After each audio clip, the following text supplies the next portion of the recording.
Hello, faithful people. I hope everyone who is watching this video is doing well and having a blessed week. My name is Pastor Jack Taroni, and I'm the pastor of Faith United Methodist Church in the Stroudsburg area. And I'm so joyous to welcome you to another Faith Talks, where we are diving into some of the most important and pressing questions of our faith. And it's a great opportunity for me to reach out not only to our congregation here at Faith, but to our wider community on our social media pages, and just talk about how we see our faith and what's been going on in in our church and our structure these days, and try and make more connections that way. Try and delve deeper into how we feel about things, why we believe what we believe, and so much more. And so I hope that these videos are making an impact on you, and you are learning more and more. And if there's anything else you'd want to ask me about or talk about or have me talk about here in this space, let me know using some of the avenues of Facebook direct messaging or sending an email to our church office or getting in touch with me in some way. I'd love to chat more and more and more. So, today for this video, this is my first video since I've been back to all of you from General Conference, the United Methodist Church's General Conference that took place in Charlotte, North Carolina. As you might have seen if you were on our Facebook page, I posted several videos throughout the week giving you guys updates about, what took place each day and what was decided and everything. And that was a really wonderful thing to witness and to, get to expand my horizons in regards to our church and meet some really awesome people and some new people from all over the world. The United Methodist Church has churches in North America, but also it has churches in Europe, Africa, and the biggest as far as east as we go is the Philippines. And we have a few churches in South Korea, but not enough to make any official conferences or anything. They're kind of just single churches that give updates and feedbacks to uh, the Philippines churches, and that's where our church stands. So it's a really wonderful worldwide church, and being part of that conference was just so wonderful, and being able to worship in new and wonderful ways, which is what we did before we got into our plenary sessions throughout the week, which was discussion and voting by the delegates that we elected to represent the church from all over the world.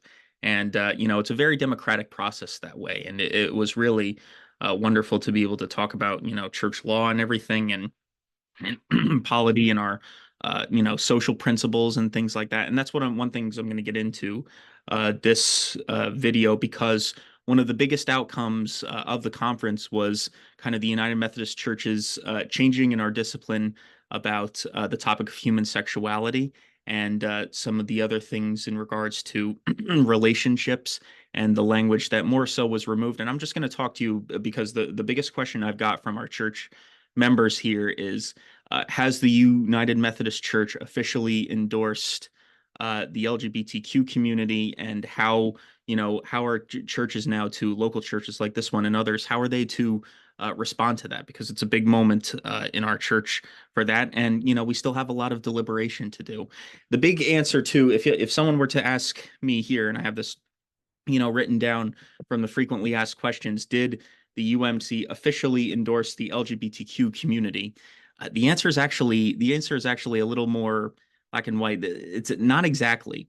What happened was they voted to remove lines in our discipline, the United Methodist Book of Discipline. This is what pastors and laity members and people who lead our committees of the United Methodist Church follow. And what they basically voted to do was to remove two lines from our discipline and our social principles, stating that the practice of homosexuality is incompatible with Christian teaching. That is what has been written in this book of discipline since 1972, was voted on by a slim majority of the church at that time, and it's been kind of an ongoing discussion and debate between the church ever since then, leading to a recent split of the United Methodist Church. And so when the decision was made to remove those lines, it made big news all over the country, about taking those lines out and everything, and kind of paving the way for people who are a part of the church to be ordained as clergy if they so choose.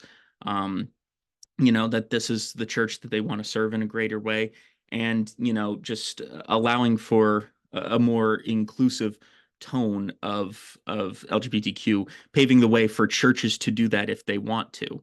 So here's the thing about that. It doesn't necessarily say that the church in itself is calling to affirm that community or anything. It's just kind of removing the language so that if people do want to affirm that community, nothing's standing in their way. It's really putting it back to local churches to decide whether or not that's something they want to endorse or not. And I think it's a good move because it doesn't alienate anyone in the overall United Methodist Church who still, is on the more conservative side of that, who might still be questioning whether or not a same-sex wedding they want to take place on the premises. This does not say that that is required. It's more giving the authority and the ability of back to the local churches to decide whether or not they're going to want to do that. And the reason I agree with doing this, is because it's a good way and a general way of kind of creating more of a gray area and acknowledging that everyone in the church is going to think differently about this. We're not all going to agree on this topic. And I know of churches that are, specifically stating that this is not something that they're ready to embrace yet, and that, they're going to hold off and still kind of, affirm what we believed before. And I've heard of churches that are going to be allowing these, the LGBTQ and IA community into the church officially as members, they are going to honor same-sex weddings on their church campus, and are doing more in terms of allowing that. But you see, you have both sides of this debate still being allowed to do what they want to do, and it kind of creates more abilities to craft their own sets of beliefs and how they want the church to operate. And so, I think it does a good job of acknowledging that, there are people in this church who for many, many years have been very hurt by the language in there saying that, the LGBTQIA community and Christian teaching is incompatible. And,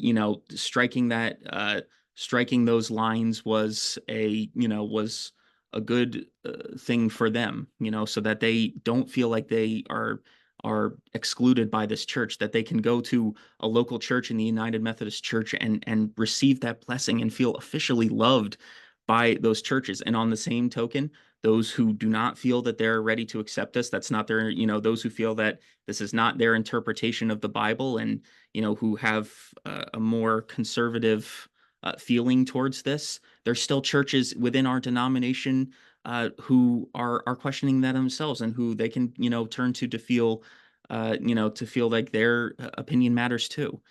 So we want to make sure that there's more space in order for everyone to feel that there's welcome and within the umbrella of our church. And the whole point, in my opinion, the whole point of it is to say, we understand that we are not a church that's going to agree on everything, but we're still committed to the Wesleyan theology of, prevenient and sanctifying grace. We still greatly believe in the teachings of John Wesley. We still very much embrace the Methodist way. We want to be here and be part of this church. And, we acknowledge that we're, not going to agree on everything. And I want to add a couple other things. This is not a first for our church, for the United Methodist Church, and really for any church going through this. The church has had many, many disagreements on beliefs and interpretations of the Bible throughout our history. It all goes back to, you think about the Apostle Paul and trying to share the teachings of Jesus and laying the groundwork for the Christian church, and his stance that stood against a lot of the Jewish leaders of his time about things all the way down to circumcision, to how our relationship with God goes. And remember, at that time, his interpretation of the Old Testament, which was their Bible at the time, was very different. And hearing the story of Jesus, and taking in the accounts of the Gospels, was how he laid the groundwork for something new. So many people, throughout the human history have argued that, the condoning of slavery in Exodus, that was a real argument of people in the United States during the times of slavery. And it took very strong other, religious leaders to stand up and say, no, that's not what we believe in the Bible anymore. And we need to, or at least we need to take a hard look at things and see what is going to be the most loving way to move forward. So there's those arguments throughout our history. And that's not saying that, yeah, is exactly going to do a 180 and shift from one thing to exactly the other. No, it means that we're still free to continue to serve God and love everybody we possibly can and make a commitment not to hurt everybody while still be in a discerning way. And so that's what I'd hope that we continue to think about as United Methodists. But that was an outcome from General Conference that had many people asking questions, and so I wanted to answer that. And the thing, if anything, to take away is this is a very complex thing. It's not just a black and white kind of issue that the church has been dealing with, and we're going to have to journey through that together. But as long as there's love and understanding and peace, we'll have those talks, and will remember that there's room for everyone with every stance on this issue here in our churches and in our church spaces. There was a similar argument to be made from another thing that the church did vote to do in General Conference, which was change up our definition of marriage, which has expressly been between a man and a woman. And basically, all they voted to do was change the man and the woman portion of our discipline to two people of faith. And that kind of creates a more fluid definition of marriage. And that was work of the LGBTQ community, especially those who are Methodists for many, many years. But it also gives rights to the local churches to say, no, we still believe that marriage is between a man and a woman. And, that's not our, kind of creating a more general term like that is not our definition of the Bible. That's not how we interpret the Bible. It's on the local church to make, that justification too. And, it gives them more of a say and a right to express their voice and their beliefs while still being, a Methodist and, continuing to work in the church that way. So, while some may disagree with, the rewording of that, no one is asking anyone to, not maintain their beliefs that they've had for a long time, the beliefs that they grew up with, while, what's the word I'm looking for? Acknowledging that there's people in our church who do not feel the same way and who do not agree. So, a balancing act is what the church is working towards right now, so that we can, acknowledge that everyone has different feelings about this, but still be a church together. And that is the goal here. And that's what we're continuing to work towards. So that was an interesting question that came up. Another question that I received was, what is the meaning of deacons being allowed to perform communion services? So in the United Methodist Church, up until 1990, somewhere around 1990, I believe, the ranks of ordination for people who are seeking to be ordained is you become a licensed local pastor. That happens to be my ranking right now. Once you become a certified candidate, there's steps below, but I'm going to talk up to the highest positions of being fully ordained. So there's the licensed local pastor, then you become a provisional elder, and then up until 1990, you became a deacon, and then an elder is the full ordination rank in the UMC. And deacons, for that reason, were not given permission to preside over communion because they were outside. Deacons in our church are usually nowadays outside of the church building, which means that they could be serving the church as an ordained person, but in a different line of work other than a pastor.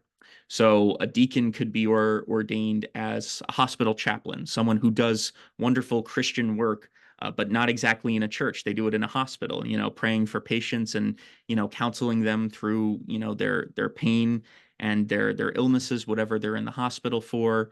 of course. And then another good example might be a faith-based counselor, someone who provides counseling services and who does good work for that outside the church. They would be ordained as a deacon. And after 1990, the church kind of moved the elder and deacon positions to be of equal rank.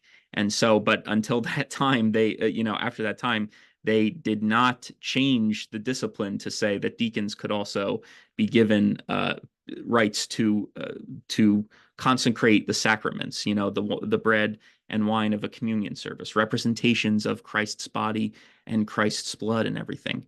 And so the argument from General Conference that was made about that was, well, deacons a lot of times have attended seminary, school for pastors, and they should be given a sacramental right in our church because they've put in a lot of work and they've gone through our boards of ordained ministry. They deserve to be given a sacramental right over communion wherever they serve. And so that was the argument, a very reasonable argument in my opinion, and it passed a general conference. So it doesn't really affect local churches too much because deacons do not usually serve as pastors of local churches. That's the responsibility of elders.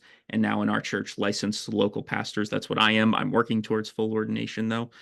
So that was an interesting outcome of General Conference that was really interesting and fun to see. And some other things that had to do with regionalization. The understanding of regionalization, remember, is that the contexts of ministry here in the United States are going to be different than the contexts of one of our churches in Africa or the Philippines. And the argument there is that they need to be able to make decisions for the good of their churches and for the good of their conferences and their greater church structure that are specific to the countries in which they live in. So they should not have the right to vote on clergy pensions for United Methodist pastors in the United States.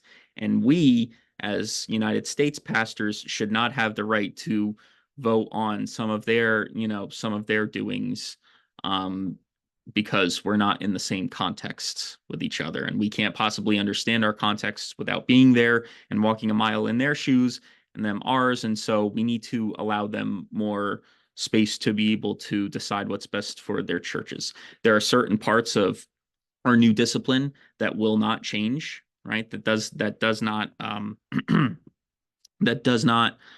change, that we all as a full church throughout the world agree on, but there will be things that will give the different regions the ability to change. And the different regions will pretty much be the United States, Africa, and the Philippines. Those will be the three different regions that everyone has the ability to, amend in some way if it's, beneficial for them to do so. And we're just taking the first steps in initiating that. That's what a lot of other churches have done. A lot of other churches have kind of regionalized like that in order to be more productive with their own needs. The Presbyterians have done it that way. The Episcopal Church, a lot of other mainline Protestant denominations have made this kind of decision. They've also made, I should note too, back to, the talks of our social principles and the amendments that were made that I started talking about in this video. The United Methodist Church is not the first church to go through a decision-making process and amending social principles in this way. The Presbyterian Church of the United States went through this a long time ago. So did the Episcopal Church of the United States. Several Lutheran denominations have gone through this before.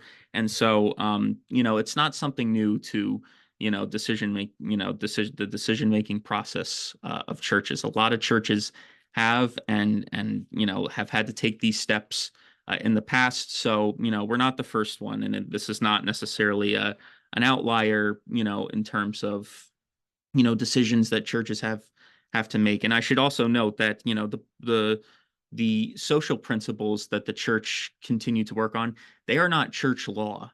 It's not in the United Methodist Church, in the teachings of John Wesley, follows an idea that, serving in ministry isn't just about, is the top priorities are of course prayer and Bible reading and, you know, and interpretation of the Bible, of course. But there's also a key role that the church has to play in our connections with the world and how we respond to worldly things. There's a lot of that in the Book of Discipline. I'd really encourage you guys, if you want to get a copy of it, there's PDFs available online, or the books are a little more expensive. But if you really want to read some interesting stuff about how our church responds to world events, go through those discipline books. They're really, really interesting. That's essentially what the social principles are. They are how we as a church respond to the needs of the world. And there's some big topics in there, some big controversies, especially in the United States, that our church addresses, but they're not church law. It's just how we have voted to address these things as a church. And it's not saying that everything in the social principles needs to be followed to a T, but it's how we would hope that our churches and our parishioners and everyone, it's how we would hope and pray that they respond, and how we as a church respond to these things. You can look it up online, UMC social principles. You just type that in Google. One of our general agencies has some of them have websites that post them all, and you can just read them right online. It's very easy to do, and see how you feel about them. See what you agree with and don't agree with out of them. See what you have questions about and what you want to discern more on. There's so much to delve into, and I'd be happy to address those as a pastor who's still learning and still beginning in this position as well. So just some of those questions that have come out of General Conference, I really want to share with you. But also, I shared with you at some of my reflection videos for General Conference. I really found godly moments there at the conference where I just prayed and made connections. I think I shared with you, if you watched all the videos that I posted on Facebook, one of them occurred after our church received kind of sad news of the loss of one of our wonderful organists, Mary Jane Tanner, in our worship. She's a wonderful organist, has been part of our church for so many years, and just as a wonderful Christian and a wonderful faithful person. And it was sad to hear that she passed away unexpectedly, and it was hard for our church. And right on the morning that I heard of her passing, the morning directly after, I was kind of thinking about that, somber, and thinking, making plans for her services once I returned home here to Stroudsburg. And that happened to be the time in our worship at General Conference where we were honoring our saints, the saints of the church who have passed since the last time that the full church gathered here. And it was a beautiful, moving ceremony where names were read, kind of like, some churches might practice on All Saints' Day in November. And it was just a beautiful time. And I said, you know what, this is God speaking to me. We're in a time of mourning right here, or we might be mourning another loss. Maybe that's the case for you too, right now, if you're going through that grief process. But I said, you know what, I this is God talking to me. He's trying to comfort me with this service going on. So I got right down on my knees and I started praying for Mary Jane right there, as other names were being read off. And the bell that they have, they ring the bell for each person that was mentioned. And I just felt a wonderful feeling of calm and peace, and it helped guide me through leading her ceremony and her services once I returned, and helped give me peace in that moment. Another thing that was wonderful about the conference is all the people that I met who really care about serving the UMC. And the UMC has gone through a hard time. The Methodists in general have gone through a hard time in the last couple of years, splitting over some issues with the social principles that the churches just don't agree with. And so that's caused a lot of hurt. It's caused a lot of people to be divided that way, and it's caused a lot of things for our church to change. And so, but the people who uh, who were there and everything said, "Look, I love this place. I love this church. I love the people that I get to meet with and work with, and the connections I've made on the other side of the world. And I'm just proud to be here. I don't I don't take that for granted." Is kind of the vibe I got, and that was a great feeling, and one I wanted to feel the same way too. and everything, and I did. And so that was a blessing within itself. Hearing about the wonderful ministries that we got going on over in Africa too. If we're talking, different conferences in the United States support different sections and regions of Africa. The Greater New Jersey and the Eastern Pennsylvania annual conferences have been supporting missions, churches, and schools in certain communities of Tanzania. And that's something our Bishop John Scholl, has been very involved with, and helping to, build just wonderful places of worship, and, where also water wells where they can pump up their own water from the earth, which is wonderful too. And they deserve every access to the basic needs that they can possibly get. And so hearing about the good work we're doing over there for good people who are of good faith, who worship and love Jesus Christ with all their hearts, and how we as people of the same faith from all the way across the world supporting them and having that connection. I mean, it's just so wonderful. It's just so beautiful to see. So that was wonderful. And um also this the great show of strength in our leaders, the bishops who kept everybody moving, through our procedures, the delegates of the churches and the conferences. Our conference here in Eastern Pennsylvania elected 4 people to go and represent our conference, and they just put so much hard work and time and effort into being there for 2 whole weeks. I was only there for 1 week. Some of the observers and the class I was with was only there for 1 week. They were there for 2 whole weeks in nothing but meetings, and and plenary sessions, voting on church law, church practices and everything, church law, church discipline, and so much that just went through, and they had to really put their minds to. And so for their enduring strength throughout that time, it was really just beautiful to see. So we're going to talk more about the outcomes of General Conference. Here at Faith, I'm going to be having several listening sessions. When I return, I have another conference to attend next week, but I'm going to return from there, and we're going to have those listening sessions so people can still have the ability to ask questions about, what is going to be our process here forward. And then we're going to discern what our calling is going to be as a local church, and then how we're going to respond to the greater church that way. Faith is taking a stronger role in that, and our members, I can tell they want to express how they feel and express their beliefs, regardless of which side of this issue that they're on, or just the outcomes of General Conference in general. They want to know, because everything trickles down to affect the local churches. But we need to always remember that, it's those people that we, that make our church possible, and it's those who we are serving that, we need to tend to. So uh it really works down as a, from a big kind of structure with the UMC. It, works all the way down to the laity and the people who make these ministries possible, and we need to tend to that very much so. And I like how the United Methodist Church does that and takes in that, that initiative. So let's pray that, with faithful discernment, we'll have these. And if you have more questions to ask about, maybe you're just watching this and you're considering joining a church, and you don't really know what these terms mean, and you're thinking, well, I need to understand this better, or maybe this is just too much. I'd like you to let me know. I'd like you to, ask questions so you understand it better, and can grasp the full context of all this, of everything that's going on. Because once we do that, then we start to better understand each other, and then there's only room for love and care and hope and peace and all the fruits of the Holy Spirit.